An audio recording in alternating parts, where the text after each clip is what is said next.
మన దేశ ప్రధానమంత్రి శ్రీ నరేంద్ర మోదీ గారు తన ఇంట్లో ఎంతో ఇష్టంగా పెంచుకుంటున్న ఈ చిన్న ఆవుల ప్రత్యేకత. ఈ ప్రపంచంలోనే అతి చిన్న అయిన ఆవులు ఇవి కేవలం 2 నుండి 3 అడుగులు మాత్రమే ఉంటాయి. వీటి పుట్టినిల్లు ఆంధ్రప్రదేశ్ చిత్తూరు జిల్లా. ఇవి ఇచ్చే పాలు కాదు, అది ఒక అమృతం.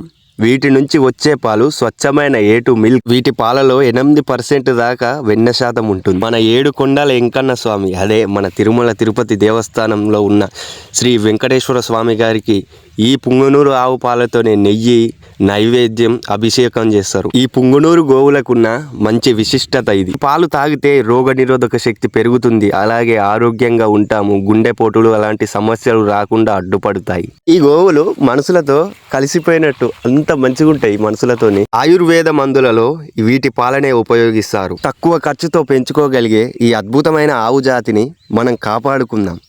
ఈ వీడియో నచ్చితే అందరికీ షేర్ చేయండి, లైక్ చేయండి, కామెంట్ పెట్టడం మర్చిపోకండి.